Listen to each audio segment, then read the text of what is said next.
Então vamos continuar a aula passada, né? Eu tiro as 2 primeiras semanas do curso para fazer um nivelamento, né? Esses slides eu chamo de fundamentação teórica. Na aula passada a gente resumiu mais ou menos o que a gente vê de complexidade de algoritmos, e na aula de hoje a gente vai entrar na parte de teoria da complexidade. Como a gente viu na próxima aula, estuda a complexidade inerente dos problemas computacionais, né? E a gente viu também que a complexidade de um problema nada mais é do que a complexidade do menor algoritmo que pode existir para esse problema. Computar esse limite, né? No caso, um limite inferior para o melhor algoritmo que pode existir para esse problema, é bem complicado. A gente vê muito pouco você fazer isso do zero. Você pega um problema completamente novo e, através de ferramentas matemáticas e das propriedades que esse problema tem, você vai e consegue provar que é impossível fazer um algoritmo de complexidade menor do que, seja lá qual for, n log n ou 2 elevado a n que seja. O que a gente faz mais na prática é o que a gente chama de reduções polinomiais. Eu tentei fazer um slide para tentar explicar o que é reduções polinomiais, mas eu não vou entrar, eu não consigo entrar em detalhe nisso, senão não, como é que se diz, consigo cumprir o calendário da gente. E, de novo, isso é assunto da disciplina de projeto e análise de algoritmos na pós-graduação, ou algoritmos 1 na graduação. Mas, basicamente, o que a gente faz é transformar um problema no outro. Se eu tenho um problema que alguém já provou que é impossível fazer um algoritmo melhor do que n² para esse problema, se eu consigo transformar esse problema em outro problema, de forma que com a solução desse meu segundo problema, eu consigo construir a solução do meu primeiro problema, eu sei que esse meu segundo problema é pelo menos tão difícil quanto o outro, que o melhor algoritmo que existe para esse problema é pelo menos tão difícil quanto o algoritmo que tem para resolver esse meu segundo problema tem uma complexidade igual ou maior do que o algoritmo do meu primeiro problema. Por quê? Porque, como eu falei, por definição, a transformação, se eu tenho a solução desse problema, eu consigo fazer a solução para isso. E é bem mais complicado do que isso. Mas é através desse tipo de transformação que a gente desenvolve esses limites.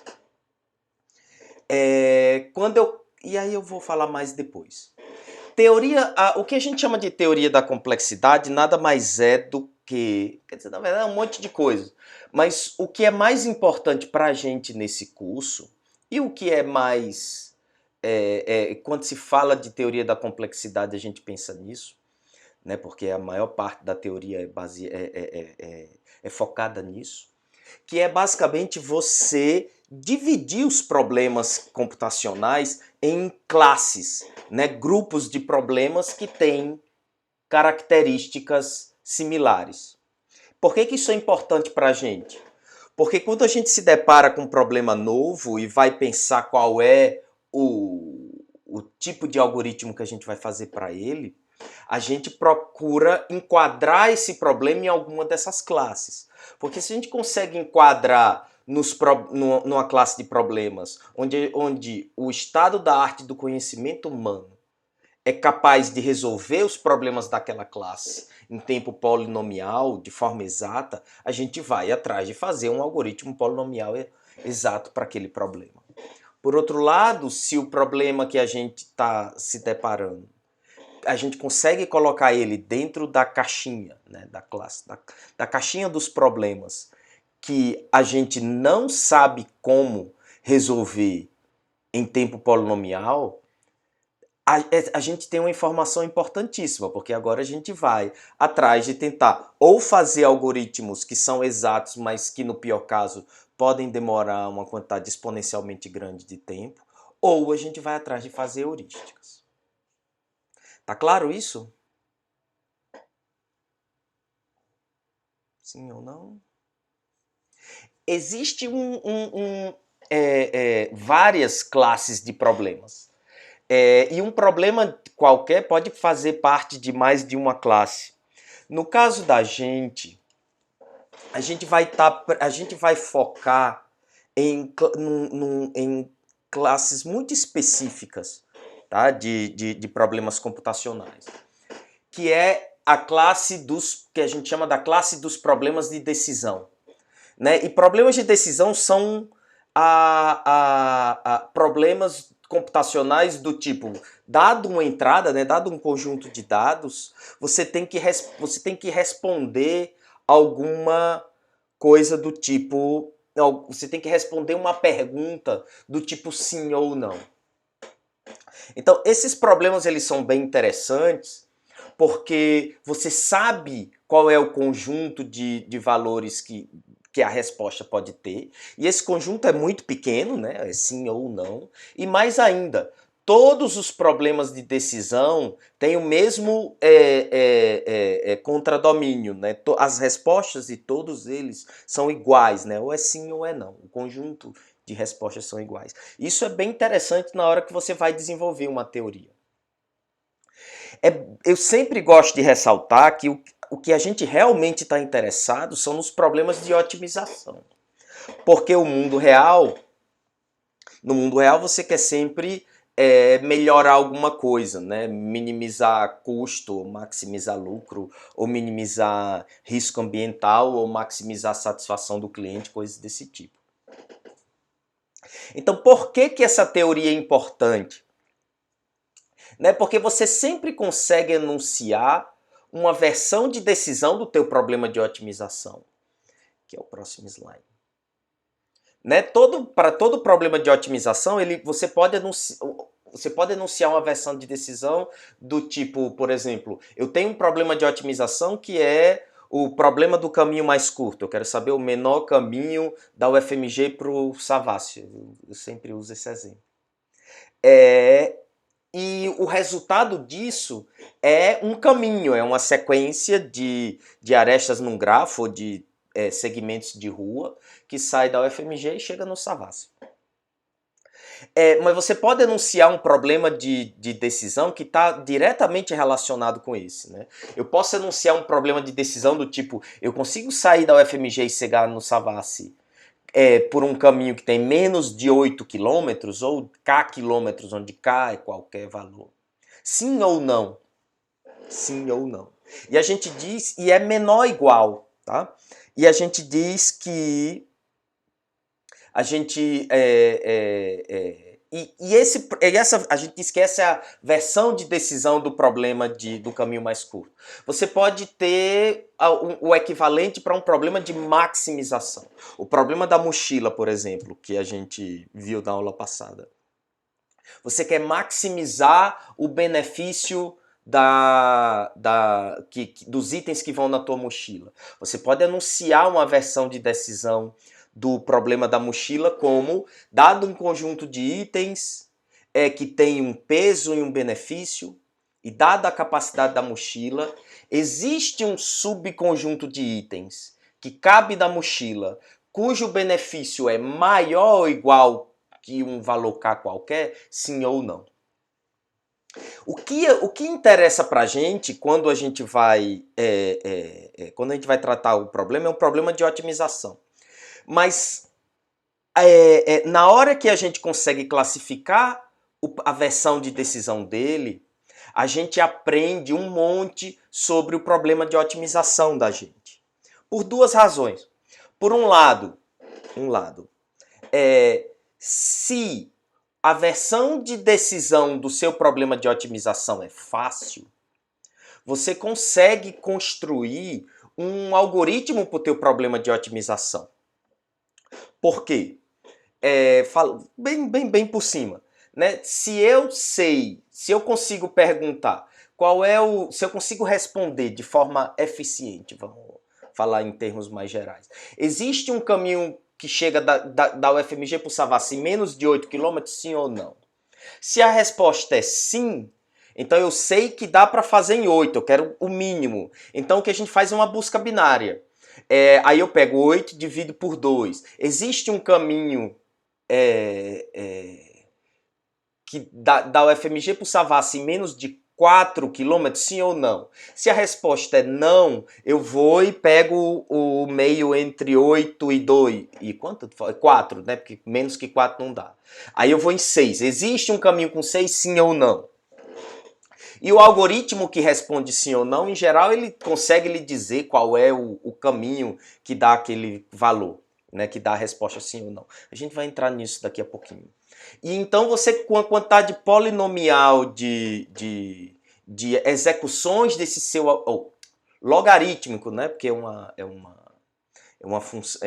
busca binária, ele roda em tempo logarítmico. E aí o que acontece? Você consegue fazendo um log uma função logarítmica de execuções do teu algoritmo de decisão chegar na solução do problema de otimização. Então, se a versão de decisão do teu problema é fácil, a versão de otimização também tende a ser fácil. É mais complicado do que isso. Pelo outro lado, se a versão de decisão do teu problema é difícil, por exemplo, o caso do problema do caixeiro viajante, né? A versão de decisão dele, você pode enunciar: dado um grafo com peso nas arestas, existe um ciclo hamiltoniano de custo menor ou igual que K? Sim ou não? Se você não consegue responder esse problema, né, dar a resposta correta desse problema, né, se você não consegue simplesmente saber se existe um custo menor ou igual que K sim ou não, você também não consegue resolver o problema de otimização, que é qual é o ciclo hamiltoniano de custo mínimo. Por quê? Porque se você conseguisse resolver, era só resolver o problema de otimização, ver se o valor que ele cospe é menor ou igual que K, se for menor ou igual que você responde sim, caso contrário não. Então, o problema é estudar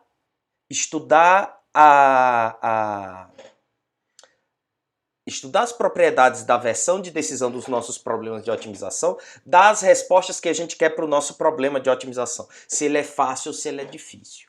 Tá claro isso? Por isso que a gente precisa estudar essa teoria, né, para poder aprender sobre o nosso problema. Como eu falei, existem vários... Diz, pode falar.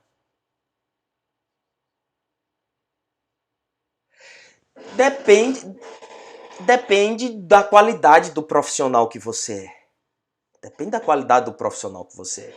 Na hora que você se depara com um problema qualquer, você pode fazer o que a maioria dos profissionais fazem. Você senta, abre que resolvem problemas usando o computador como ferramenta.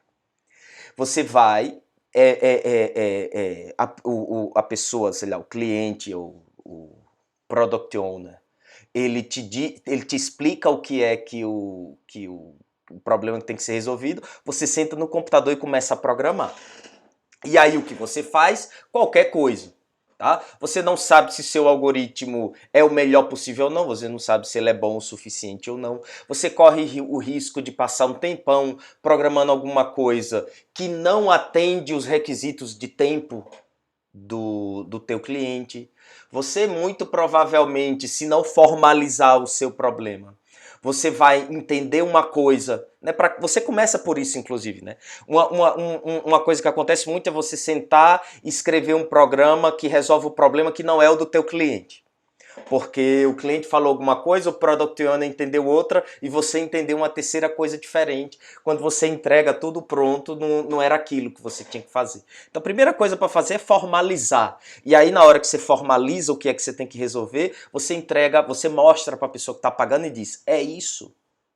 Né? E aí a pessoa diz sim ou não. Aí uma vez que você tem o problema formulado, você vai atrás de resolver. E se você não para fazer essa etapa, você corre o risco de perder um tempão desenvolvendo um software para um problema que não tem como ser resolvido.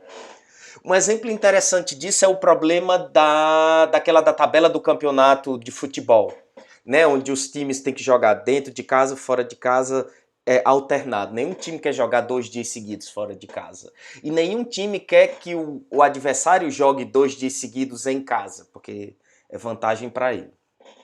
E aí o que acontece? A primeira coisa que o cliente faz é dizer, eu quero uma tabela, e isso é verdade, isso aconteceu com a do Campeonato Brasileiro também. Eu quero uma tabela onde nenhum time joga 2 vezes seguidas em casa ou fora de casa.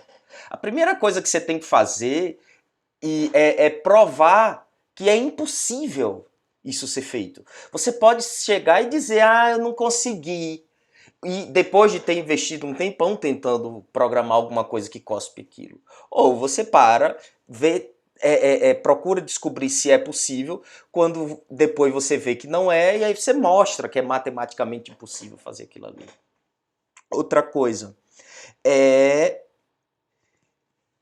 na hora que você está resolvendo um problema que é super difícil, o seu cliente diz, eu quero o melhor possível, né? Eu quero a solução ótima, seja lá qual é o termo que ele vai usar para isso. Se você conhece essa teoria e você classifica seu problema como os problemas que são impossíveis, entre várias aspas, de se resolver de forma ótima, você pode chegar para ele e dizer, não sou eu que... esse problema não dá para resolver do jeito que você quer. E você explica por quê. Você não vai mostrar a prova para o cara, mas você vai chegar e dizer que é capaz de provar que é impossível fazer o que ele quer. Né? E na melhor das hipóteses, quando você não para pensar no qual é o problema que você está resolvendo e nas características que ele tem, você corre o risco, e isso acontece muito, você chega, faz um algoritmo que resolve o problema de qualquer jeito, e pouco tempo depois, aí das duas uma, né? Ou o seu sistema não vinga e você se ferra, ou o seu sistema vinga, e aí depois vem um monte, vinga no sentido de que ele tem sucesso comercial. E depois vem um monte de concorrente tentar pegar um pedacinho daquele bolo e implementa um algoritmo melhor do que o teu, né? E faz um produto melhor, né? Que tem um algoritmo que é mais rápido ou que encontra soluções melhores do que o seu, coisas desse tipo. A gente vê isso muito no mercado. Isso falando de computação em geral, né? de software em geral. E isso é verdade também no caso que a gente está trabalhando aqui específico de problemas de otimização. Tá claro isso? Pra gente, nesse curso, que é um curso introdutório, que é um curso de heurísticas, não é um curso de otimização combinatória, né? A gente está interessado em conhecer e aplicar as técnicas de heurísticas e meta-heurísticas. Nesse caso, só interessam essas 4 classes de problemas, que são as mais... como é que se diz? Não vou dizer simples, porque é complicado pra cacete. Mas que são as mais fundamentais. São as classes dos problemas mais fundamentais. Existem classes de problemas bem mais difíceis do que esse, que a gente encontra no dia a dia no mundo real. Mas, como é que se diz? Essas classes já contêm problemas que são difíceis o suficientes, e todas as outras, não todas as outras, mas essas outras que eu estou comentando, elas derivam dessas classes. Então, nesse curso e nessa aula, eu vou me concentrar nessas 4. Que é a classe dos problemas que a gente chama de NP, né, que vem de, vou falar em português, como é? Não determinísticos polinomiais, e eu vou ter um slide para cada um depois. A gente tem a classe dos problemas que são determinísticos e polinomiais, que a gente chama da classe P. A gente tem a classe dos problemas que em português a gente chama de NP completo, em inglês a gente chama de NP complete, e a classe dos problemas que em português a gente chama de NP difíceis. Em inglês é conhecido como NP hard. né? E aí a gente abrevia por NPC e NPH. Então vamos começar pela classe dos problemas NP. E aqui eu vou passar, como sempre, não vou entrar muito em detalhes nisso, porque é basicamente o que a gente todos os problemas de decisão, né, problemas computacionais, cuja resposta é sim ou não, tá? Onde é possível você projetar um algoritmo não determinístico, ou um algoritmo que roda em tempo polinomial numa máquina não determinística. Tá? E quando eu falo de máquina, a gente está falando de máquina de Turing, que é um modelo teórico de um computador, que eu não vou entrar em detalhe aqui, então vou falar só de máquina. Tá? E o que é uma máquina de Turing não determinística? A grosso modo, é basicamente o seguinte. É como se fosse um computador, que na hora que você chega em qualquer bifurcação, né, um if, e você pode ir por um lado ou pelo outro, você consegue ir simultaneamente nos dois passos. Melhor do que isso, imagina que você está fazendo um algoritmo, né, que sai da UFMG e vai para o Savassi. Então, na hora que você sai do portão, para começar, você pode sair pelo portão do Antônio Carlos, você pode sair pelo portão da Carlos Luiz, você pode sair pelo portão da Abrão Caran e pelos outros dois. E aí o que acontece? Na hora que você está escrevendo um algoritmo que decide por onde esse algoritmo tem que escolher qual desses 5 portões ele vai sair. Numa máquina não determinística, ele não precisa escolher, ele consegue sair pelos 5 portões simultaneamente. Só que é diferente de paralelismo. Não é como se você tivesse uma máquina paralela que você divide em 5. É como se você tivesse um oráculo que fosse no fim do algoritmo e soubesse qual é o caminho mais curto e lhe dissesse qual dos 5 portões você tem que sair para chegar no caminho mais curto. Então é bem complicado, mas é basicamente isso. Tá? Se o teu problema de sim ou não pode ser resolvido numa máquina que tem como se fosse paralelismo infinito, para simplificar, esse algoritmo pertence à classe NP.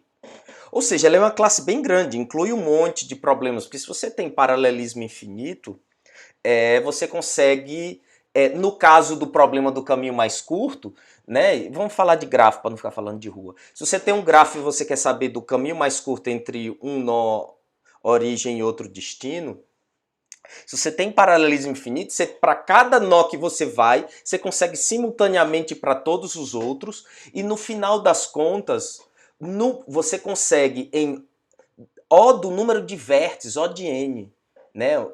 Porque um caminho tem no máximo n vértices. Você consegue testar todos os caminhos e saber qual é o menor. Tá claro isso?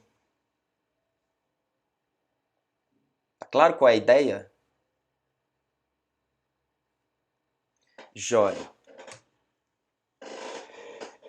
E por que essa classe é importante? Porque essas máquinas não determinísticas, elas não são reais, obviamente.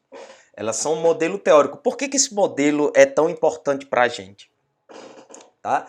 Porque, para começar, se você tem um algoritmo um algoritmo polinomial que roda numa máquina não determinística, você automaticamente, né, você tem um algoritmo que resolve esse problema. Isso é uma consequência da definição de ter um algoritmo numa máquina não determinística. Automaticamente você tem um algoritmo enumerativo para esses problemas, que resolve ele, que responde corretamente sim ou não sempre. Tá? E um algoritmo enumerativo numa máquina determinística. Porque na máquina não determinística, quando você chega numa bifurcação, você sabe para qual caminho você tem que ir. O oráculo diz para você. Mas, por outro lado, você consegue fazer uma coisa parecida numa máquina não determinística, num computador normal. Você faz um algoritmo de backtracking, num momento você vai para a esquerda e testa todas as combinações de caminhos partindo dali, depois volta e testa todas as combinações que vêm, todos os caminhos a partir da direita. E claro, esse algoritmo vai enumerar todos os caminhos e vai demorar, se para um grafo grande, milhares de anos. Mas pelo menos você tem esse algoritmo. Tá? Existe toda uma classe de problemas onde você nem isso tem. Certo? Tá claro essa parte do algoritmo? Sim ou não? Joia. Então, essa é uma consequência da coisa de existir um algoritmo polinomial numa máquina não determinística. Outra consequência, não é nenhuma consequência, é um se somente se. Mas o que interessa pra gente, não interessa, o que interessa é que se o seu problema admite um algoritmo não determinístico polinomial, você também tem, por definição, uma propriedade que é o seguinte: dado que a resposta desse algoritmo é sim, né, dado que a resposta desse algoritmo é sim, você consegue dar um certificado para esse valor sim. E essa é uma propriedade importantíssima para a gente. A coisa de ter um algoritmo enumerativo exato é importante, vai ser importante para a gente depois. Mas essa é o mais importante. Por quê? Por quê mesmo? Ah, sim. Tá? A propriedade é, dado que se o seu problema pertence a NP, dado uma resposta sim, você consegue testar ela. Você consegue verificar ela. E não simplesmente verificar, mas verificar em tempo polinomial em uma máquina determinística, ou seja, num computador. Tá? Você não consegue encontrar a solução ótima, mas você consegue checar se uma... não ótima, a gente está falando de problema de decisão. Só um minutinho. Filho, sai. Papai está dando aula. Fecha a porta quando terminar. Tá. Fecha a porta. Esse assunto é difícil demais para ficar falando com o menino passando escondido aqui embaixo da cadeira. Vamos lá. Então, se o seu problema pertence à classe NP, tá? Você não consegue resolver ele em tempo polinomial numa máquina determinística, mas você consegue pelo menos testar se uma resposta assim está correta ou não. Né? Você em tempo polinomial. Por exemplo, se eu pergunto, eu consigo sair da UFMG e chegar no Savassi em menos de 8 km, sim ou não? E a resposta é sim. Você consegue dar um caminho que a gente chama de certificado, ou seja, um caminho que sai da UFMG, vai passando por uma série de ruas, respeitando o sentido correto e chegando lá na Praça do Savassi. Tá? E eu consigo verificar numa quantidade de operações que é polinomial ao número de ruas, né? Por quê? Porque eu basicamente vou olhando uma por uma, vou checando o sentido das ruas e se a resposta estiver correta, eu consigo dizer realmente ela é correta. E de novo, isso parece uma coisa pequena, mas tem uma série de problemas onde nem isso você consegue checar. Por outro lado,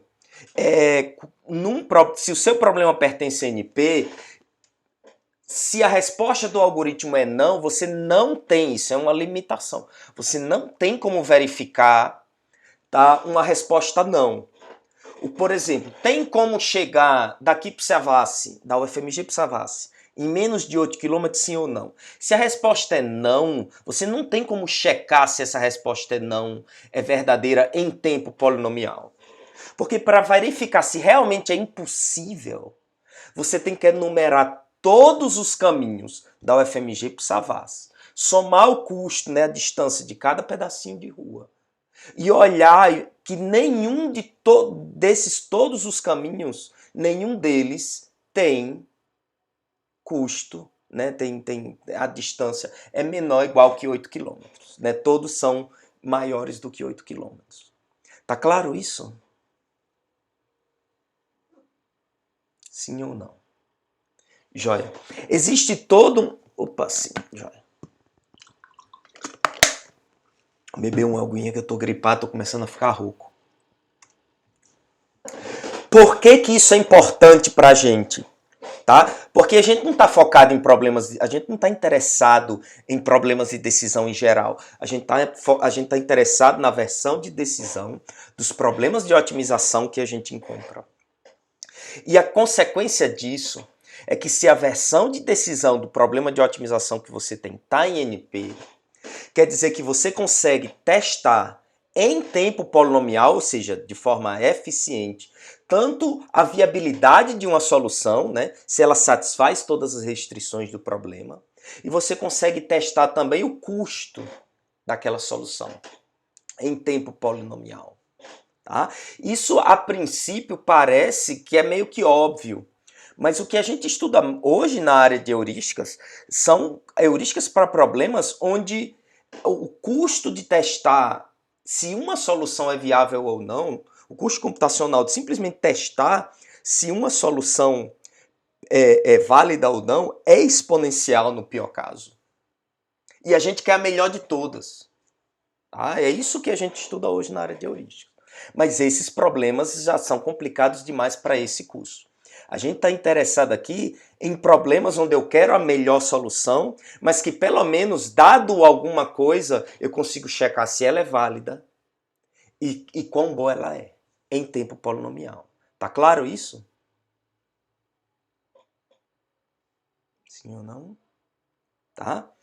Pelo menos isso a gente consegue. Na hora que você mostra que seu problema é NP, na hora que você mostra que a versão de decisão do seu problema é NP, você já fica mais tranquilo. A outra coisa é que você consegue, né, você consegue fazer um algoritmo que resolve o seu problema de otimização, você consegue fazer muito rápido. Você consegue, usando um algoritmo básico de branch and bound ou de backtracking, resolver o teu problema. Então, isso é uma implicação do fato da versão de decisão dele estar em NP. Se a versão dele está em NP, por definição, você consegue resolver o seu problema de otimização. Não em tempo polinomial, necessariamente. Tá? Mas o fato de você ter um algoritmo que resolve ele, e um algoritmo que você consegue implementar muito rápido e tal, já é alguma coisa, por várias razões. Primeiro, se o tamanho do teu problema for pequeno, eventualmente esse algoritmo enumerativo ele pode rodar rápido. Né? O problema da tabela do campeonato de futebol tem 20 times, e já é dificílimo, inclusive. Mas vai que você está fazendo uma tabela para 6 times. De repente você consegue achar a resposta usando esse algoritmo. E o fato também desse algoritmo, a complexidade dele no pior caso, ser muito lenta, né, ser muito ruim, né, na prática, eventualmente ele pode funcionar rápido. Né? Na média, nada impede que ele funcione rápido. Especialmente se você investir um tempo nele. Tá claro por que é importante a versão de decisão dos problemas da gente estar em NP?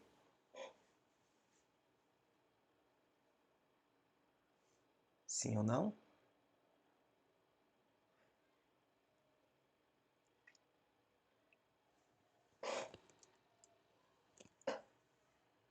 Isso. Tá. O importante é o seguinte: se o seu problema, se a versão de decisão do problema que você está resolvendo está em NP, você consegue começar a trabalhar com ele. Você consegue testar se uma solução é válida ou não, e você consegue fazer um algoritmo exato para ele. Tem um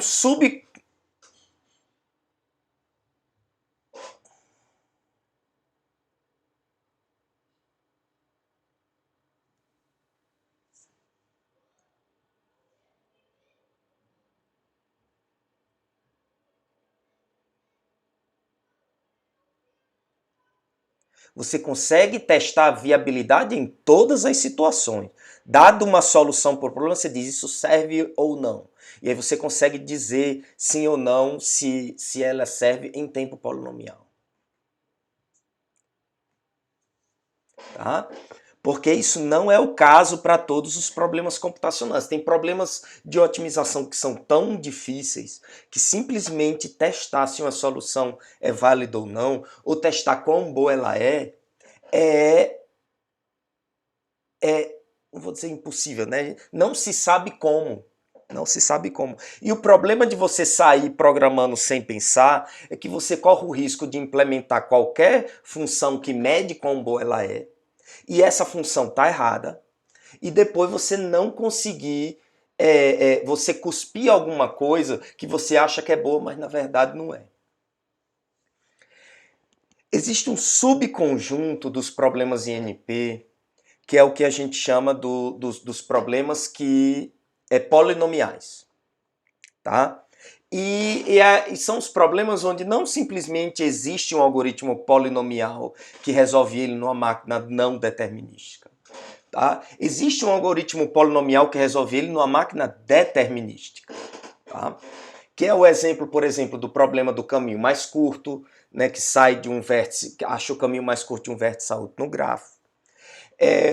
O problema que acha a árvore geradora mínima, que é outro problema que eu falei também na aula passada, que a gente consegue resolver ele em tempo polinomial.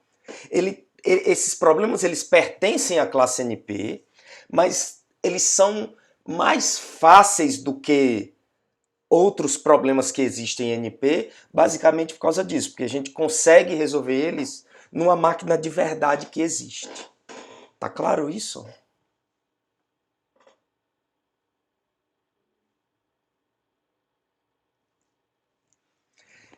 Então, o fato de um problema, de um problema de decisão pertencer a NP não quer dizer que ela é fácil, tá? Quer dizer que você pode testar se a resposta sim está correta, e quer dizer que você consegue fazer um algoritmo que resolve ele numa máquina real. Mas esse algoritmo não necessariamente é eficiente. A complexidade dele, no pior caso, pode ser exponencial. Dentro desses problemas, a gente tem um subconjunto deles, que a gente chama dos problemas polinomiais, que além de poder checar a resposta sim, a gente também consegue fazer um algoritmo que roda numa máquina real em tempo polinomial. Tá claro agora? Se não tá, você fala. Isso aqui é dificílimo e eu estou resumindo metade do curso de algoritmos 1 em 1 hora, tá? As pessoas costumam falar de que são os problemas fáceis, mas não são necessariamente fáceis. Você fazer um algoritmo polinomial para um determinado problema é bem difícil, né, se ele é um problema novo. A questão é que é possível fazer um algoritmo para esses problemas. O quanto trabalho você vai ter para fazer ou não é outra coisa, tá? Essa classe não interessa muito para a gente, porque para você provar que um problema pertence a essa classe, você prova, né, primeiro provando que ele pertence a NP, isso é relativamente fácil, mas a segunda parte da prova é mostrar o algoritmo que é polinomial para esse problema. Tá? Então, você tem que dar o algoritmo polinomial para saber que existe um algoritmo polinomial para ele. Então, essa parte não ajuda muito. O que ajuda é basicamente o seguinte: se existe um algoritmo polinomial para ele O de n cubo, você pode parar e tentar fazer um algoritmo polinomial O de n quadrado, ou seja, que é melhor ainda do que aquele algoritmo O de n cubo. Você não vai tentar fazer uma heurística para aquele problema, porque já tem um algoritmo polinomial para ele. Tá claro isso? Vocês estão conseguindo entender o que eu estou falando?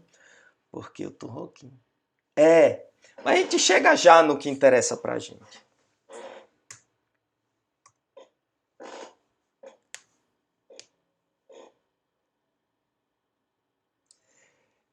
O problema que está na classe P admite um algoritmo que é necessariamente polinomial.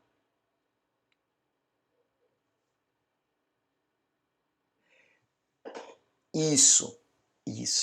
Um problema, se ele está dentro de NP, existe um algoritmo que resolve ele, mas não necessariamente polinomial.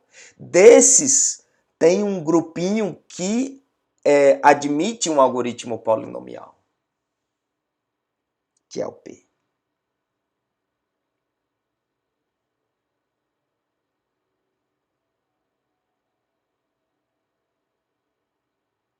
Isso, a gente chama de instância. Não, calma. Todas as instâncias que você puder criar para esse problema, existe um algoritmo que resolve elas em tempo polinomial. Tá? E tem que ter cuidado com as terminologias, porque não são as instâncias que são polinomiais. As instâncias elas têm um certo número de bits. É o algoritmo que é polinomial, né, que responde sim ou não com uma quantidade polinomial de operações.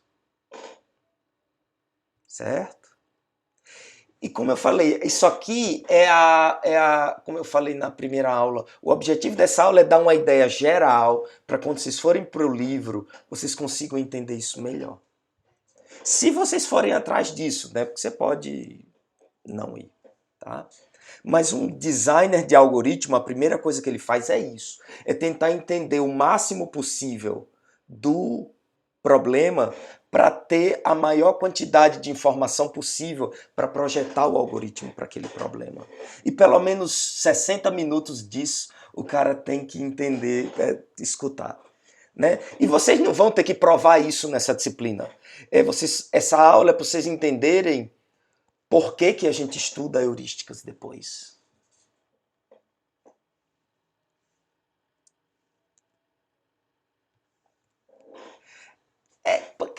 Na verdade, não é para quem trabalha em otimização, é para quem ganha muito dinheiro em otimização. Para ganhar 2.400 mais vale transporte e que mais que eles dão? Vale alimentação, transporte é pela lei, que é obrigado.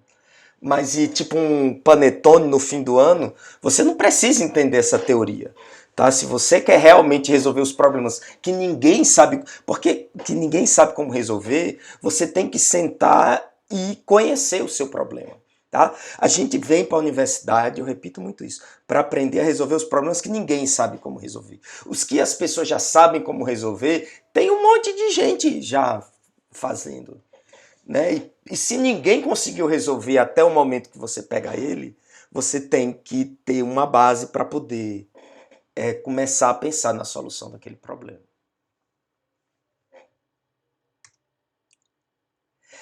E aí o interessante é que não tem uma diferença muito grande na definição de P e NP. Outra coisa, vários problemas que não tinham algoritmo polinomiais para eles, problemas complicadíssimos, tipo o problema da programação linear, até um tempo desse, 20 anos atrás, ninguém sabia como resolver em tempo polinomial. Então eles estavam lá em NP... cadê minha canetinha? Eles estavam... gente, desligou minha canetinha. Eles estavam lá em NP e ninguém sabia se eles eram polinomiais ou não. Cadê minha caneta? Tá aqui.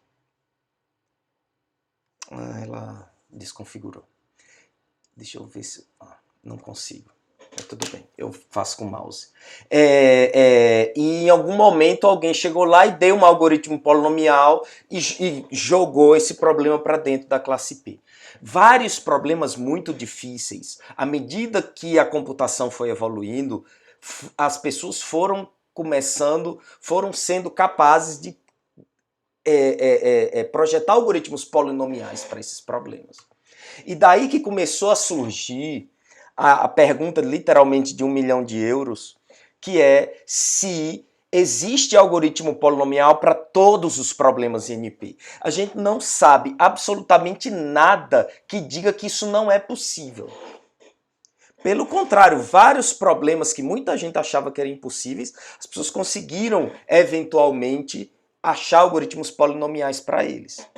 Não é que era impossível, as pessoas ninguém sabia como e eventualmente alguém conseguiu. E é isso que a gente chama de P, do problema de P igual a NP. É basicamente o seguinte, existe um algoritmo polinomial para todos os problemas de decisão, NP, sim ou não. Isso vai ser bem importante para a gente, né? Daqui a pouquinho. O que acontece é que ninguém conseguia, até 1970, até hoje, na verdade, mas até aí ninguém sabia se era possível dar um algoritmo polinomial para todo mundo, nem conseguia provar que isso que era impossível. Que para qualquer problema que seja, que pertence a NP, e provar que é impossível ter um algoritmo polinomial para aquele problema. Mas a gente teve um resultado muito interessante em 71, que o Stephen Cook provou que você consegue transformar qualquer problema em NP num problema de satisfatibilidade, que a gente chama de SAT, porque o nome é complicado. Tá? Você consegue transformar qualquer problema que está dentro de NP num problema de SAT. Você pega aquele problema e consegue construir uma expressão lógica, né, que você só precisa dar valor verdadeiro ou falso para cada variável. E se a resposta, e se existir uma atribuição de valores para as variáveis que satisfaz aquela expressão, a resposta do problema original é sim. Se não existe, a resposta do problema original é não.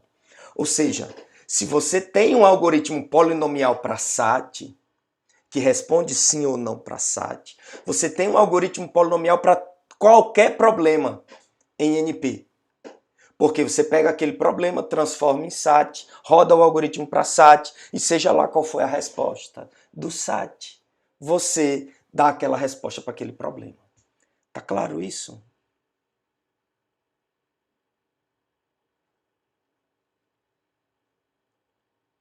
Joia, ótimo.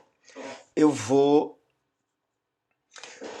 imagina que a gente está preocupado com problemas de decisão, certo? Problemas de sim ou não. Qualquer problema de sim ou não que passar pela sua cabeça, certo? Eu quero um algoritmo que me responda corretamente sim ou não para esse problema, certo? O que esse teorema mostra, que é o que a gente chama do teorema de Cook e Levin, o que ele diz é o seguinte: você não precisa de um algoritmo para esse problema. Você não precisa de um algoritmo para cada problema que existe em NP. Você só precisa de um algoritmo para um problema em NP, que é o da satisfatibilidade. Você lembra da aula passada do problema da satisfatibilidade? Deixa eu voltar aqui. É o primeiro slide. Está aqui. Está aqui o problema da satisfatibilidade. Você tem uma expressão lógica e aí você tem que perguntar, existe uma atribuição de verdadeiro ou falso para x1, x2, x3, x4, tal que isso aqui dá verdadeiro ou falso? Sim ou não? Ou dá verdadeiro, sim ou não? Tá claro esse problema?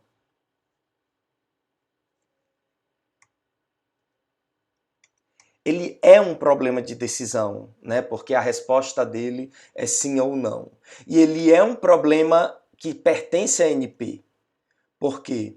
Porque dado uma resposta sim, você pode aplicar o valor, você pode dar um certificado, né? Que é, nesse caso, para cada variável verdadeiro ou falso, e você pode testar se é realmente aquela atribuição de valores da verdadeira. Certo? Até aqui? E aí, voltando. O PowerPoint me deixa voltar aqui nesse outro monitor. Mais rápido. Para aquele desenho ali. Tá aqui o desenho. Pronto. E passa. E aí, o que acontece? O que o Cook prova é o seguinte. Ok, eu não sei como resolver esse problema, mas eu posso transformar... É possível transformar o meu problema, seja lá qual ele for, é possível construir uma expressão lógica, tá? Que Se essa expressão é satisfatível, a resposta do meu problema original é sim. Se essa expressão lógica não é satisfatível, a resposta do meu problema original é não. E o que ele prova que se o teu problema pertence a NP, tá? Esse problema pode existir ou não. Se você inventa um problema do zero e ele pertence a NP, você consegue construir uma expressão lógica para ele em tempo polinomial. Que se a resposta dela é sim, a resposta do teu problema é sim. Se a resposta dela é não, a resposta do teu problema é não.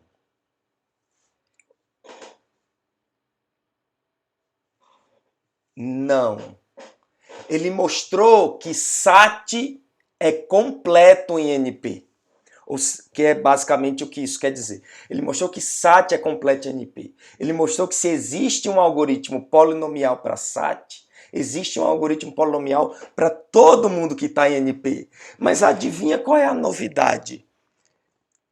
Não existe um algoritmo, ninguém consegue fazer um algoritmo polinomial para SAT. Você não consegue, a gente, o ser humano até hoje, não consegue resolver esse problema em tempo polinomial. Tá? O que acontece é o seguinte, você não precisa resolver mais problema nenhum em NP, você só precisa resolver SAT. A merda é que a gente não consegue resolver SAT.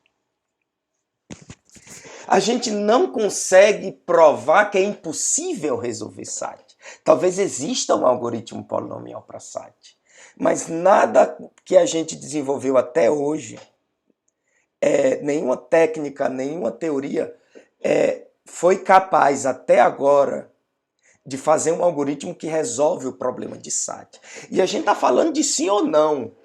Tá? A gente, um algoritmo só responda sim ou não. A gente nem está falando de cuspir qual é a resposta que dá sim ou não. Tá claro agora a coisa de...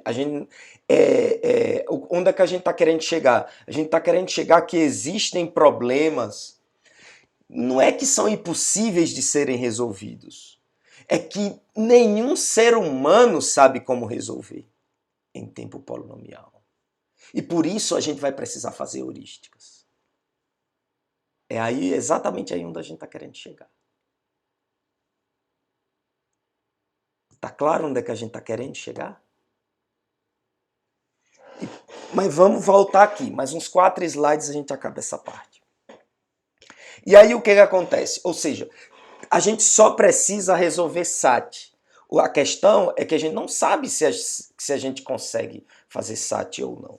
Eu vou pegar minha canetinha. Sem essa canetinha eu não vou conseguir explicar isso direito. É porque no que ela apagou, aí desconfigurou. Não desconfigurou não. Cadê? Pronto. Eu tenho o próximo slide aqui. Cadê o próximo slide? E aí o que acontece? Em algum momento, na hora que você tinha que... Antes da prova do Cook, a gente tinha os problemas em NP, né, vários problemas em NP. Né, isso aqui é como se fosse um conjunto, cada pontinho de ser uma solução. Alguns deles alguém chegou e fez algoritmos polinomiais e jogou esse problema para dentro de P, que é um pedacinho que, por sua vez, como a gente viu, está dentro de NP. E aí o Cook chegou e disse, opa, existe um problema, isso aqui deveria ser uma estrela, tá? Até que não ficou tão ruim. Que é o problema da satisfatibilidade, que se existe um algoritmo polinomial para SAT, existe um algoritmo polinomial para todo mundo, porque eu posso pegar esse problema, transformar ele em SAT, e aí eu rodo o algoritmo de SAT para me dar a resposta. Só que a gente não sabe como resolver SAT. SAT é um problema complicado. Então, o que acontece é que eu também posso transformar SAT num problema de clique, por exemplo. que é um problema de teoria dos grafos. Eu não vou entrar em detalhe de clique aqui para não perder tempo. Mas do mesmo jeito que eu posso transformar qualquer problema de sim ou não num problema de SAT, eu posso transformar um problema de SAT num problema de clique. Clique é um conjunto de vértices onde tem aresta de todo mundo para todo mundo. E aí o problema de clique basicamente é, eu tenho dado um grafo, existe uma clique de tamanho 5, ou seja, existe 5 vértices ali dentro, onde todo mundo está ligado com todo mundo, sim ou não. Então, dado que eu tenho um problema de SAT, tá? Quem provou isso foi o Richard Karp. Eu consigo transformar um problema de SAT num problema de clique. E qual é a vantagem de transformar um problema de SAT num problema de clique? É que um problema de clique é um problema em grafos. Teoria dos grafos é um negócio que já está sendo desenvolvido há 4, 5 mil anos, pelo menos, que a gente tem registro de que as pessoas estão desenvolvendo teoria para problemas em grafos. Na China alguém já deve ter feito muito mais tempo, mas não tem registro para isso. Ou seja, você tem muito mais teoria para tentar resolver o problema de clique. E se eu consigo resolver o problema de clique, eu consigo resolver qualquer problema em NP. Porque eu transformo o meu problema em NP num problema de SAT e depois uso a prova do Karp para resolver esse problema de clique. O problema é que ninguém consegue resolver o problema de clique. Ninguém consegue dizer em tempo polinomial se um grafo tem uma clique sim ou não. Agora a gente já tem dois problemas. Onde se a gente tem algoritmo para eles, a gente tem algoritmo para todo mundo. Mas a gente ainda não sabe resolver esses dois problemas. Tá claro até aqui? Tá, então vou falar rapidinho de novo. A gente tem duas provas que são importantes. A do Cook, que diz que todo problema em NP pode ser transformado em SAT. E agora a outra que diz que qualquer instância de SAT, qualquer expressão lógica, você consegue transformar ela num problema de clique, num grafo e num problema de clique. Ou seja, eu consigo resolver qualquer problema de otimização resolvendo um problema de clique. Eu transformo esse problema em SAT e transformo esse problema de SAT num problema de clique. E agora eu tenho dois problemas que são interessantes. Se eu resolvo eles, eu resolvo todo mundo. Mas eu não sei como resolver nenhum dos dois. Certo? Sim ou não?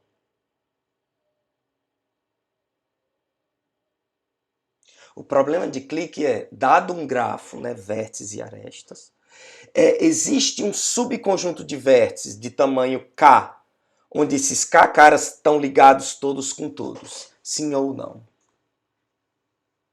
Então, para qualquer expressão lógica, você consegue construir um grafo que diz que se existe uma atribuição de variáveis que dá sim, esse grafo admite uma clique de tamanho K. Você consegue provar isso. Você consegue provar esse algoritmo que cria esse grafo, que tem essa clique, se essa expressão lógica responde sim. Eu vou chegar já por que isso é importante. Por enquanto, o que interessa é que já existem dois problemas. Já existem dois problemas que a gente não sabe como resolver. Mas que se a gente consegue resolver eles, a gente consegue resolver todo mundo. E daí, você consegue fazer toda uma cadeia de transformações. De que se eu consigo resolver esse problema, eu consigo resolver todo mundo em NP. E aí a gente tem uma família de problemas. Que se eu consigo resolver ele, eu consigo resolver todo mundo que está em NP. E existe uma série de problemas que tem essa característica. E todos eles são problemas importantíssimos que se acham em todo tipo de aplicação do mundo real. De logística, de roteamento, seja em redes ou seja de carro, e por aí vai. E aí o que acontece? Essa classe de problemas, ela que tem essa propriedade de que se você resolve ela, você resolve todo mundo, a gente chama dos problemas NP completos. E elas são interessantes nesse curso pelo seguinte: nenhum desses problemas a gente sabe como resolver.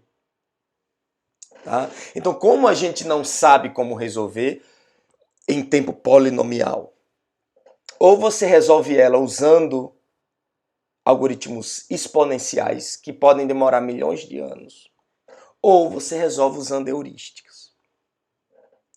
E agora a gente volta para os problemas de otimização, né? Se a versão de decisão do seu problema de otimização, a versão de decisão, pertence à classe NP completo, ou seja, se a versão de decisão do teu problema é um problema NP completo, você pode parar de tentar fazer um algoritmo exato polinomial para o teu problema.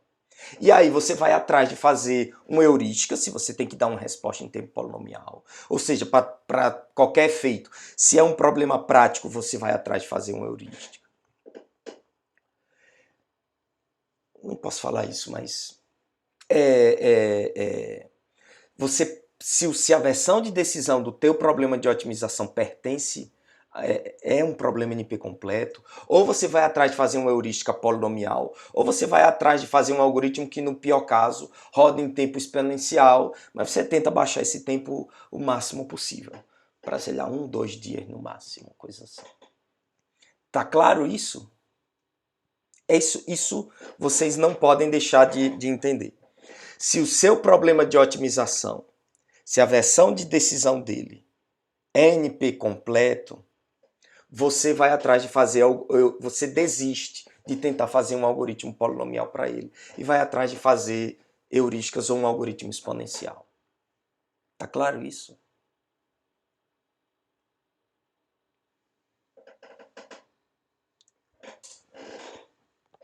Porque um algoritmo para um problema de otimização, a resposta que ele dá é a solução ótima do problema. Uma heurística, por definição, ela não vai dar a solução ótima do problema. Ela vai dar alguma coisa que é igual, mas pode ser muito pior do que o valor da solução ótima do problema. Ela para em tempo polinomial, mas você não pode garantir que aquilo que ela vai cuspir é ótimo ou não. O próximo slide é interessante. Não, isso. Diz. Eu volto à tua dúvida daqui a pouco. Eu volto na tua dúvida daqui a pouco. E daqui a pouco é que horas são? 8h08, tá ótimo. A gente tá quase acabando. Eu volto para a dúvida, quem foi que falou? Eu tava conversando com quem? Turilo, né? Eu volto já. Como é teu nome? Turíbio. Volto já, Turilo, para tua dúvida. Porque eu vou falar do que a gente faz quando quando a versão de decisão do problema da gente pertence a NP completo.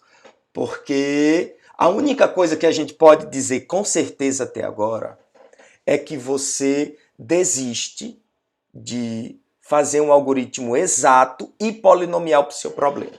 A não ser que você pare tudo que você está fazendo na sua vida e desperdice os próximos 30 anos tentando provar que P é igual a NP. Tá? E você pode fazer isso, fica à vontade. Tem uma série de pessoas fazendo isso.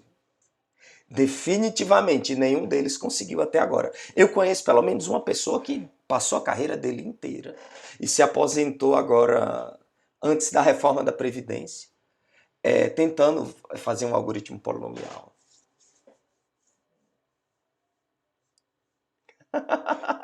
No TikTok, no YouTube, os meninos não estão mais nem usando YouTube. Vai postar no TikTok.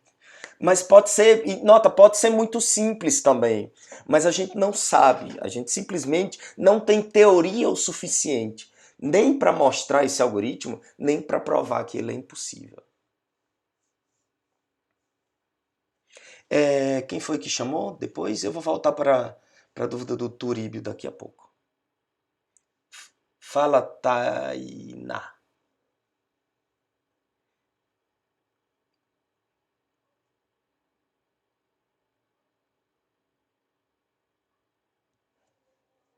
Isso, a parte boa é que já existem centenas de problemas onde alguém já provou que, que são NP completos. O que você precisa fazer como uma pessoa normal é pegar o seu problema de otimização, enunciar ele formalmente. Enunciar a versão de decisão dele formalmente, que é basicamente pegar a função objetiva e botar menor ou igual que K.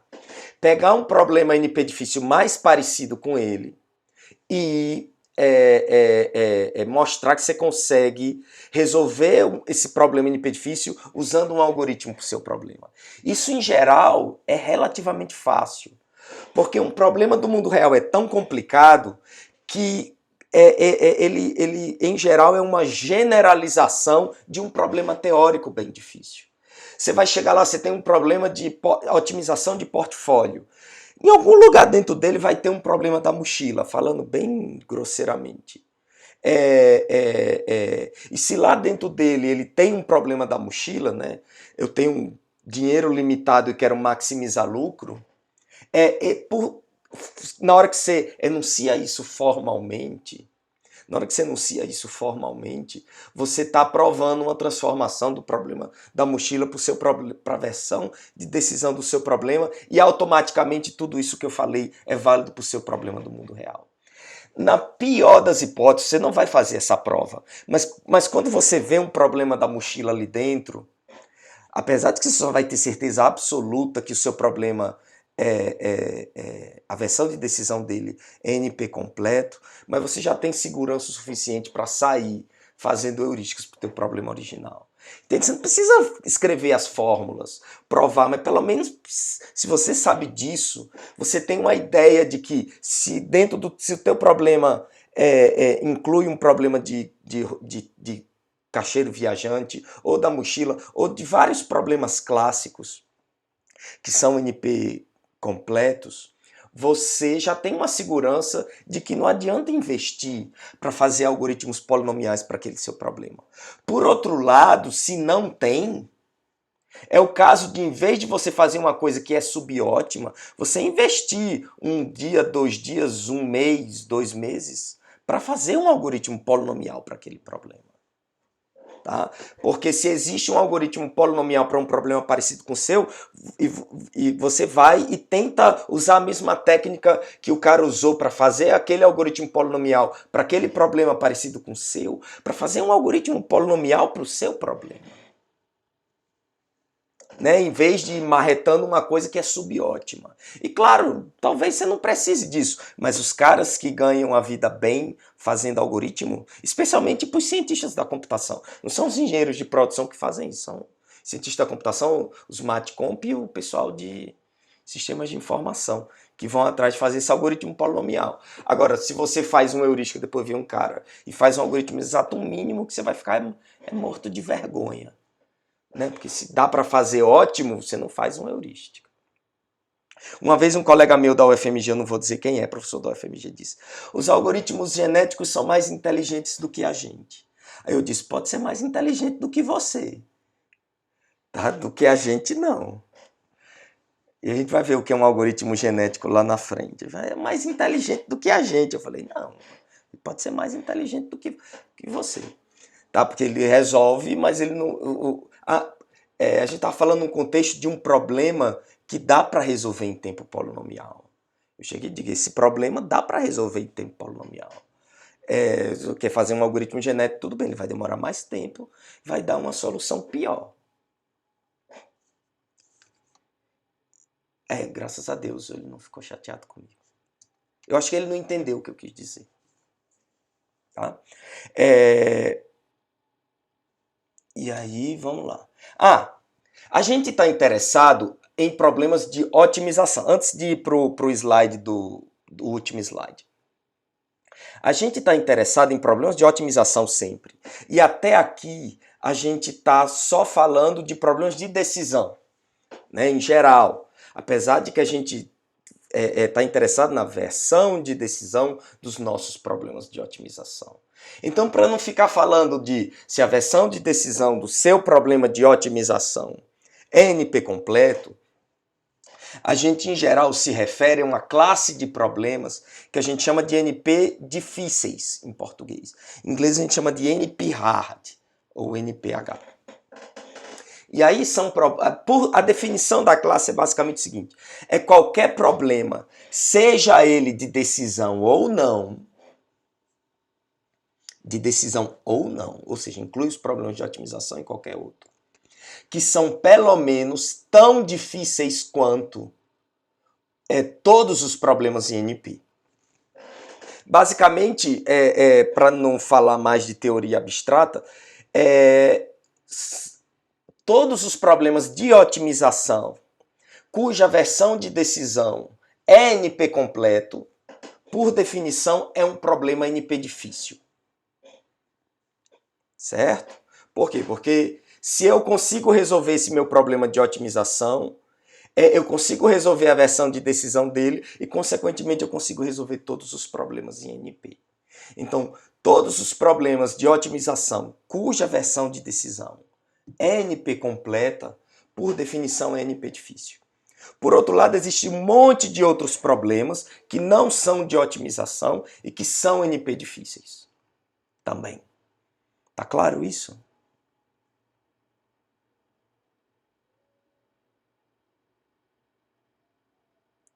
Isso. Tenho. Deixa eu ver aqui.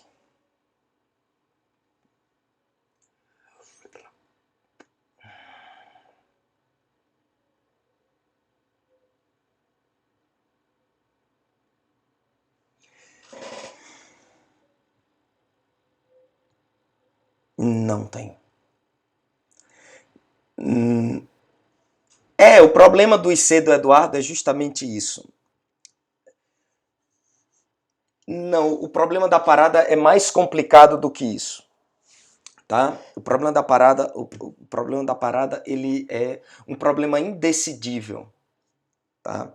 O problema da parada, ele é indecidível. Eu estou querendo um problema que seja decidível, mas que não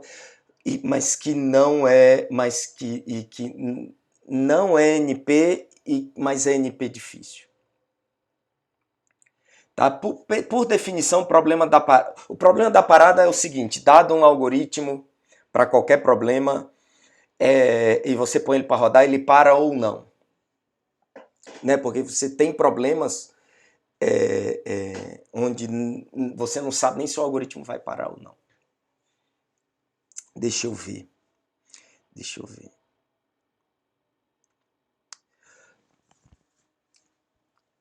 Vou lhe dar um exemplo. Não, é porque é complicado. Porque, por exemplo, o problema do xadrez. O problema do xadrez é um bom exemplo de um problema que não está em NP. Não está em NP. Por exemplo, vou anunciar dois problemas. Você tem um jogo de xadrez, você tem em qualquer momento você tem as peças lá. Um problema que pertence a NP é o seguinte: ainda dá para o jogador A ganhar esse jogo, sim ou não? Ainda dá para ele ganhar, sim ou não?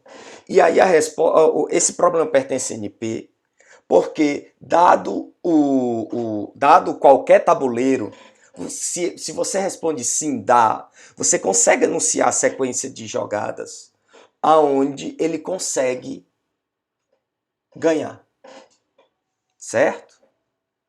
Você consegue dar. Outro problema que é bem mais difícil do que esse é o seguinte: é um problema de decisão, mas ele não pertence a NP. Dado o tabuleiro, existe uma sequência de jogadas onde o jogador A sempre ganha, independente do jogador B, sim ou não. Né? Uma estratégia infalível. Se a resposta é sim, você não consegue verificar essa resposta em tempo polinomial. Por quê? Porque o único jeito de você garantir que essa estratégia sempre dá certo é para cada movimento dela você testar todas as combinações de jogadas que o jogador B pode fazer. E esse certificado, ele por natureza é exponencial no pior caso. Isso não, ou seja, esse é um exemplo de um problema de decisão, tá? Que não é NP. Porque você não consegue verificar a resposta assim. Por outro lado, para ele ser NP difícil, você tem que provar que você consegue transformar qualquer problema em NP nesse problema. E eu não sei como fazer isso, não. Assim, de cabeça.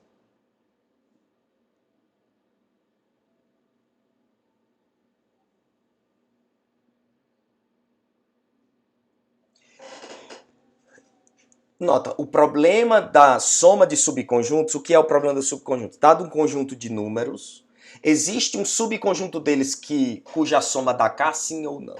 Esse problema, ele é NP completo. Esse problema é NP completo. Por quê? Você consegue verificar um certificado para ele. Tá? Ele é um problema de decisão. Você consegue verificar um problema para ele e você consegue transformar de SAT até chegar nele. Quer dizer, ele é um problema NP difícil também, mas como é que se diz? Por quê? Porque a classe de problemas NP completo, ele é um subconjunto da classe dos problemas NP difíceis. Cadê o desenho? Né? Então você pode dizer que ele é NP difícil, mas o que a colega de vocês quer é isso aqui. Ó.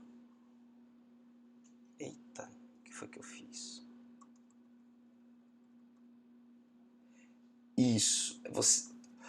É um problema que não é NP e que é NP difícil. Na verdade, um exemplo clássico disso é o problema do... Não, peraí. O que foi que você perguntou mesmo? Ah, é um problema de decisão NP difícil. Não é isso? É, Tainá.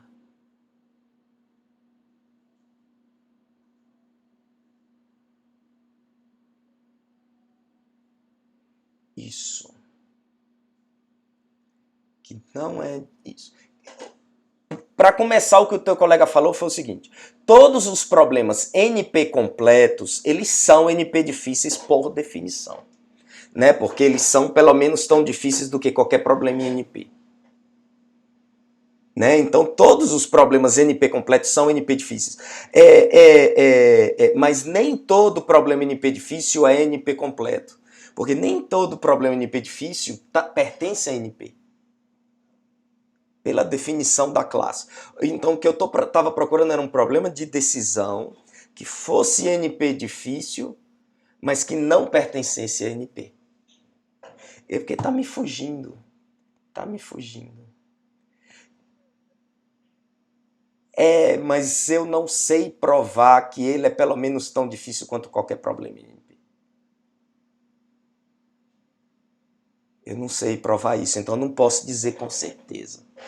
Esse problema do xadrez, ele não pertence a NP. Foi a única coisa que eu provei, mas ainda não provei que ele é NP hard. Né? Que ele é mais difícil do que um problema NP completo qualquer. Ele tem que provar isso para você, para poder dizer com certeza. Eu não tenho nenhuma dúvida que ele é. Né? Mas como é que se diz? A opinião em teoria não quer, da computação não quer dizer nada, você tem que provar. Mas o que interessa para a gente é que os problemas de otimização cuja versão de decisão NP completo são NP difíceis. E nesse curso, e essa teoria foi toda para chegar nesse slide, né? Que um algoritmo polinomial para os problemas de otimização que a gente vai estudar, um algoritmo exato polinomial, implica que P igual a NP, que existe um algoritmo polinomial para qualquer problema da classe NP. Isso, hoje, você pode dizer, pelo menos, que é improvável de acontecer, diante do fato de que a gente está há 50 anos procurando esse algoritmo e ele não existe. E isso é o que motiva a gente a estudar heurísticas. E aí eu vou perguntar, tá claro qual é a motivação para a gente estudar heurísticas? para problemas de otimização NP difíceis? Isso é porque que a gente se dá o trabalho de estudar. Na prática, isso também tem utilidade, porque você vai pegar o seu problema, você vai procurar uma parte daquele problema que é um problema NP difícil. E se você encontra, você já pode começar a fazer heurística. Se você não encontra, você tenta fazer um algoritmo polinomial para ele. Ah, se você consegue, massa.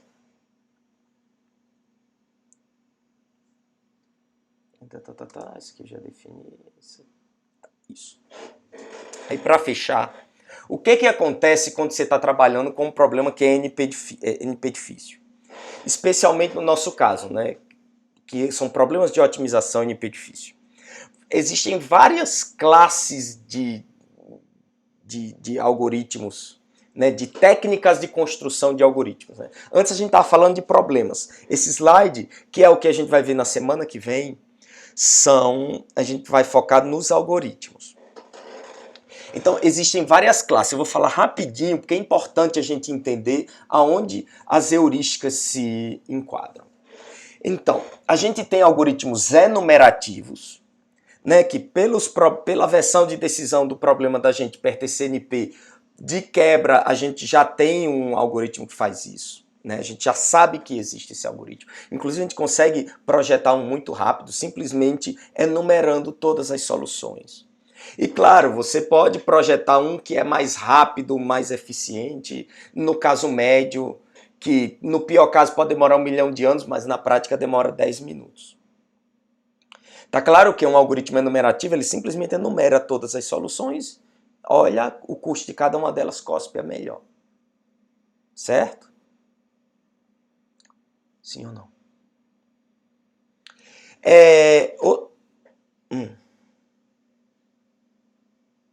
Em geral é muito custoso.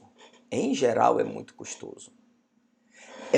Por outro lado, na prática ele pode ser muito rápido. Imagina o problema da mochila. Se a capacidade da mochila é muito pequena e o peso dos itens é muito grande, as combinações de elementos que conseguem entrar naquela mochila é pequena. Então você consegue enumerar muito rápido. Imagina um problema da mochila onde todos os itens têm peso igual ou maior do que 1/3 do tamanho da mochila. Ou seja, cabe no máximo 3.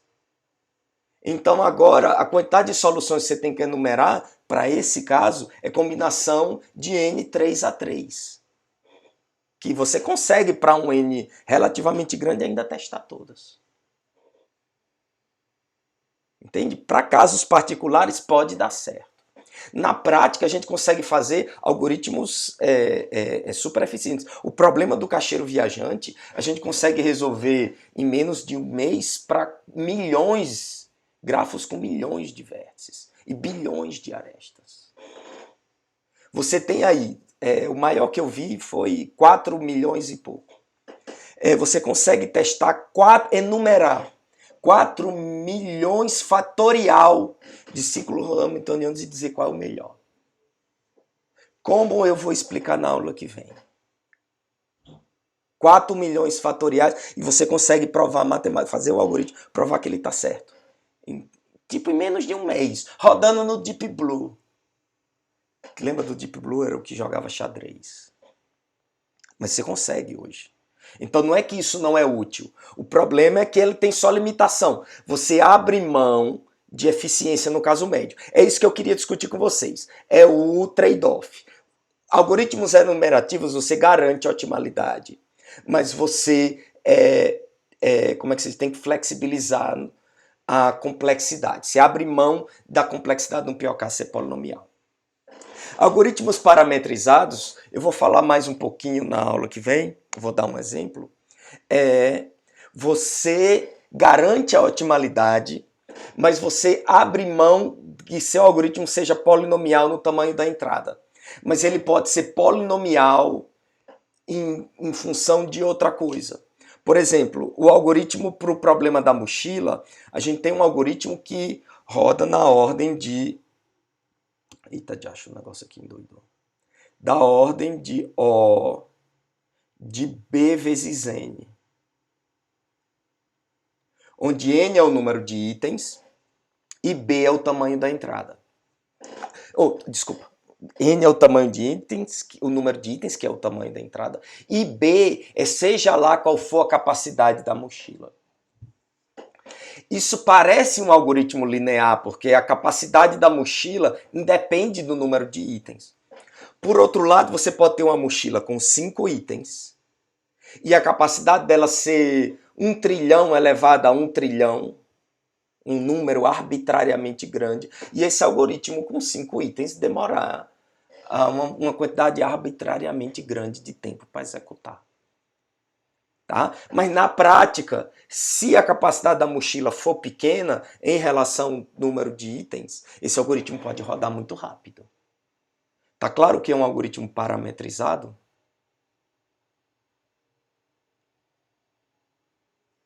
Ou seja, você ganha em manter a otimalidade, mas você perde porque o seu algoritmo não é polinomial do tamanho da entrada. Ele é polinomial em função de um parâmetro, por isso que chama parametrizado, e para alguns casos esse parâmetro pode ser rápido o suficiente.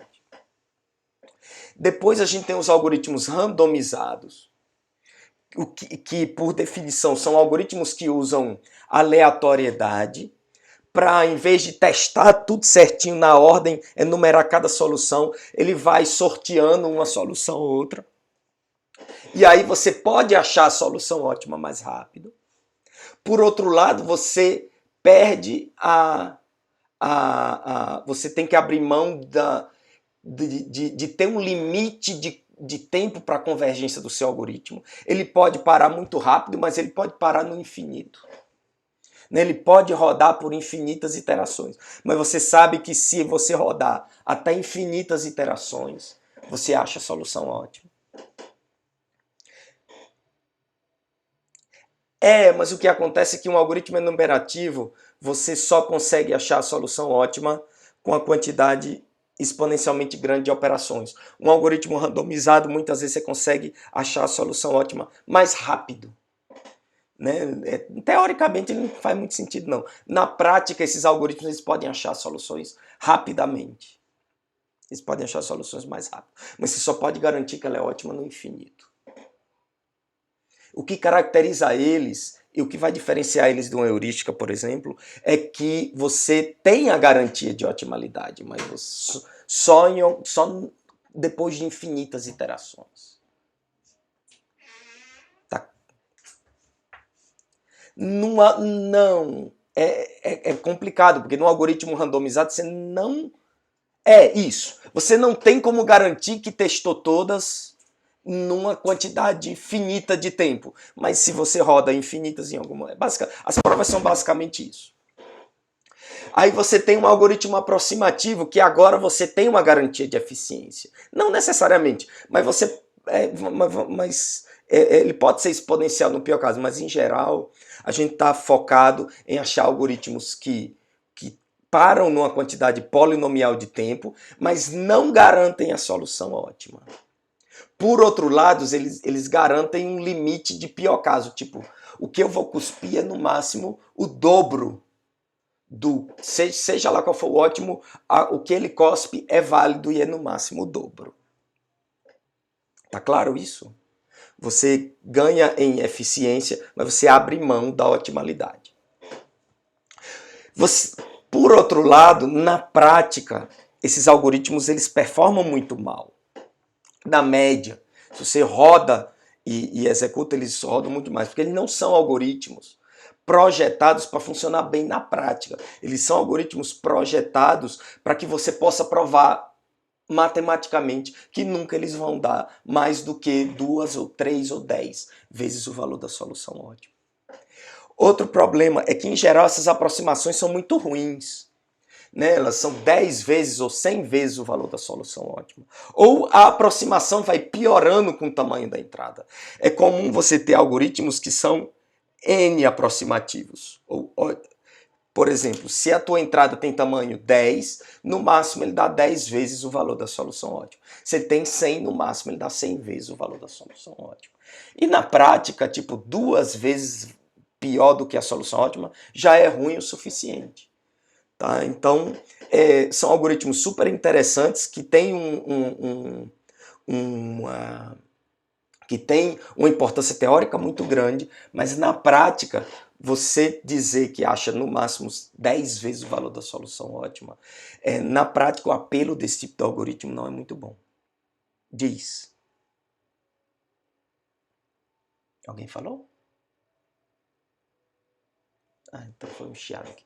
Tá claro que é um algoritmo aproximativo, ele pode ser exponencial no pior caso, porque o que caracteriza ele não é isso. Mas o que interessa mais nesse contexto nosso é que você consegue fazer um algoritmo polinomial para o problema, por exemplo, o problema do caixeiro viajante. Você consegue achar um algoritmo polinomial para ele, que não garante a solução ótima, mas garante que no máximo o que ele vai cuspir é 50%, né, uma vez e meia, no máximo pior do que a solução ótima.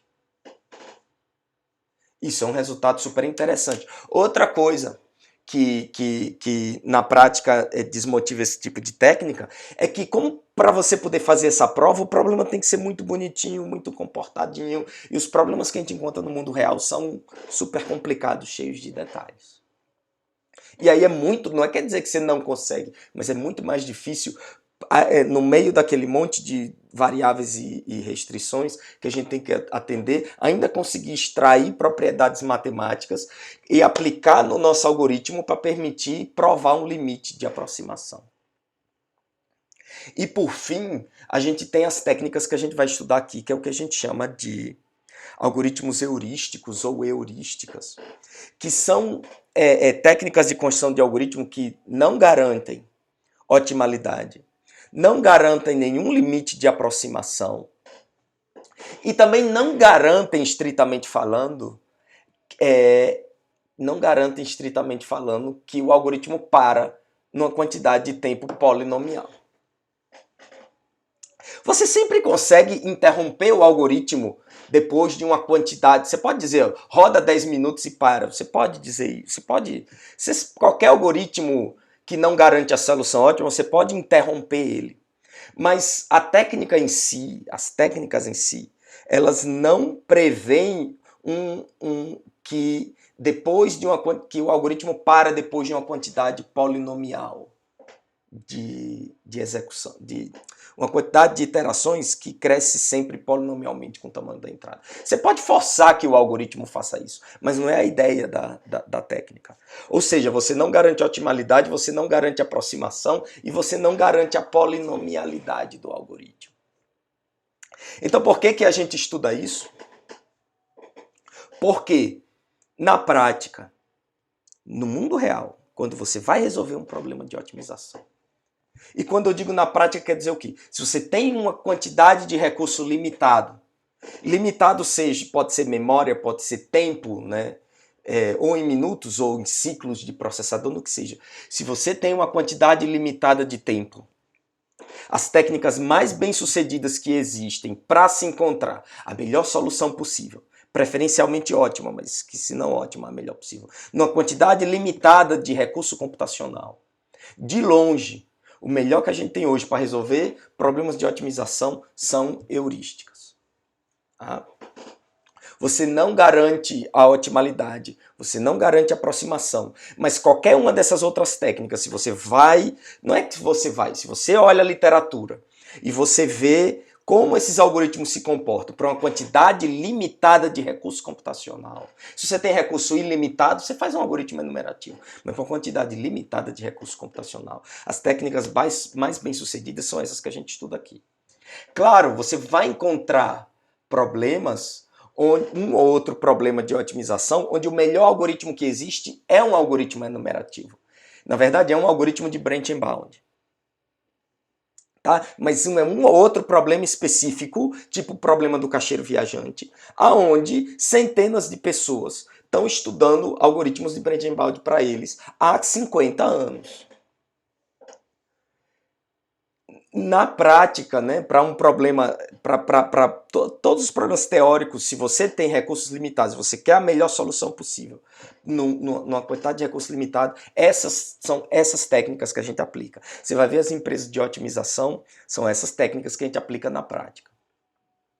E claro, a gente até estuda algoritmos exatos para comparar com os nossos algoritmos, para, sei lá, você deixa o algoritmo exato rodando um mês para ver, avaliar quão boa a sua heurística é, coisa desse tipo. Mas o que vai para o cliente, em geral, é uma heurística. Tá claro qual é a motivação para a gente estudar heurísticas? Entende? Toda essa aula, e não é toda essa aula, foi uma aula só.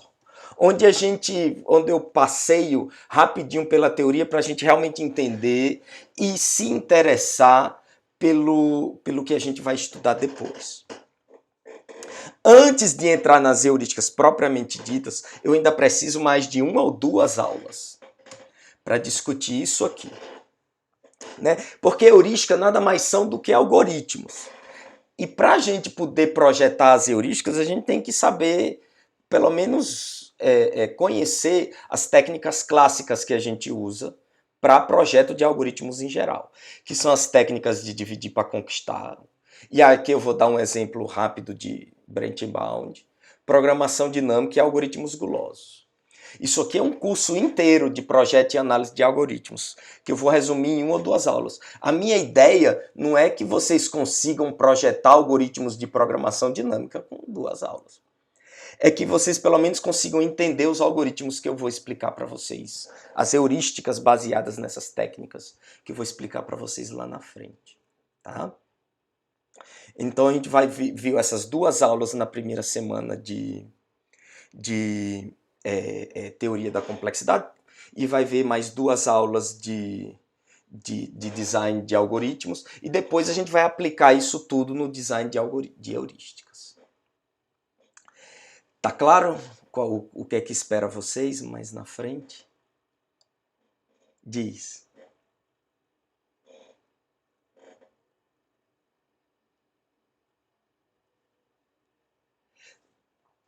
Tá, não. Detalhe da disciplina a gente vê depois. Quando eu liberar o pessoal, eu interrompo a gravação, libero o pessoal e a gente resolve o teu problema com o Moodle. Pode deixar. Tá? A gente conversa, Vitor, daqui a pouquinho. Mais alguma dúvida sobre esse conteúdo? Joia, a gente vê o que quando você tiver acesso no Moodle, você assiste as outras aulas e, e aí você acompanha e qualquer coisa a gente marca para tirar dúvida. Mais alguma dúvida sobre essa parte de teoria da complexidade, problemas NP difíceis, que são os que a gente vai trabalhar nesse curso? Joia, então eu vou ficar por aqui, aí eu vou tirando dúvidas do Vitor e do resto de vocês. Tchauzinho, gente. Vocês estão liberados. Quem quiser. Tchau, tchau.